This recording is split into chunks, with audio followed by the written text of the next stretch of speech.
ലൂക്കാ സുവിശേഷം 2-ാം അധ്യായം 25 മുതലുള്ള വാക്യങ്ങൾ ശിമെയോനെ സുവിശേഷം പരിചയപ്പെടുത്തുകയാണ്. എങ്ങനെയാണ് പറയുന്നത്? ജെറുസലേമിൽ ശിമെയോൻ എന്നൊരുവൻ ജീവിച്ചിരുന്നു. അവൻ നീതിമാനും ദൈവഭക്തനും ഇസ്രായേലിൻ്റെ ആശ്വാസം പ്രതീക്ഷിച്ചിരുന്നവനും ആയിരുന്നു. അവനിൽ പരിശുദ്ധാത്മാവ് ഉണ്ടായിരുന്നു. പരിശുദ്ധാത്മാവ് അവൻ്റെ മേൽ നിറഞ്ഞിരുന്നു എന്ന് പറയുമ്പോൾ സ്നേഹമുള്ളവരെ, ശിമെയോനെ വ്യത്യസ്തനാക്കിയത് അതുതന്നെയാണ്. അത് കഴിഞ്ഞൊരു വചനം കാണുകയാണ്, 27-ാം വാക്യം. പരിശുദ്ധാത്മാവിൻ്റെ പ്രേരണയാൽ അവൻ ദേവാലയത്തിലേക്ക് പോയി. അപ്പോൾ ശിമെയോനെ ചലിപ്പിച്ചത്, ശിമെയോൻ്റെ ജീവിതത്തിൻ്റെ നീക്കം പരിശുദ്ധാത്മാവ് നൽകുന്ന പ്രചോദനം അനുസരിച്ചാണ്.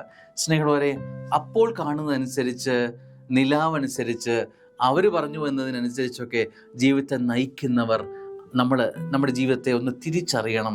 നമ്മളിൽ പരിശുദ്ധാത്മാവിൻ്റെ പ്രേരണയ്ക്ക് സ്ഥാനമുണ്ടോ എന്ന്. ശിമെയോനെ വ്യത്യസ്തനാക്കിയത് ഈ പരിശുദ്ധാത്മാവാണ്. പരിശുദ്ധാത്മാവിൻ്റെ പ്രേരണയാൽ അവൻ ദേവാലയത്തിലേക്ക് പോയി. സ്നേഹമുള്ളവരെ, നമ്മളെക്കുറിച്ച് പറയുമോ? പരിശുദ്ധാത്മാവിൻ്റെ പ്രേരണയാൽ അവൻ ഇന്ന് ഒരു കാര്യം ചെയ്തു, ജോലി ചെയ്തു, അല്ലെങ്കിൽ യാത്ര ചെയ്തു, അല്ലെങ്കിൽ പഠിച്ചു. ഈ പരിശുദ്ധാത്മാവിൻ്റെ പ്രേരണയാൽ ചെയ്യുന്നതെല്ലാം അനുഗ്രഹമായി തന്നെ അവസാനിക്കും, അപജയമാകില്ല. അതിൻ്റെ ഫലങ്ങൾ ഇരട്ടി അനുഗ്രഹമായിരിക്കും.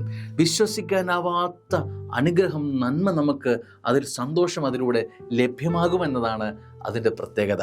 അതുകൊണ്ട് ഈ ശിമെയോൻ നമുക്ക് നൽകുന്ന ഈ പാഠം, പരിശുദ്ധാത്മാവിനാൽ നിറയപ്പെട്ട ഈ ജന്മം നമുക്ക് നൽകുന്ന പാഠം, പരിശുദ്ധാത്മാവിനാൽ നിറയപ്പെടാനുള്ള ഒരാഗ്രഹം എന്നിൽ ഉണ്ടാവുക എന്നതാണ്. പരിശുദ്ധാത്മാവേ, എന്നിൽ വന്ന് നിറയണമേ. പരിശുദ്ധാത്മാവേ, എന്നിൽ വന്ന് നിറയണമേ. പരിശുദ്ധാത്മാവേ, എന്നിൽ വന്ന് നിറയണമേ. ആവർത്തിച്ച് ഒരു സ്വയം പ്രേരിത പ്രാർത്ഥനയായി ഇന്നത്തെ ദിവസം നമുക്ക് പ്രാർത്ഥിക്കുന്നത് അനുഗ്രഹമാണെന്ന് എനിക്ക് തോന്നുന്നു.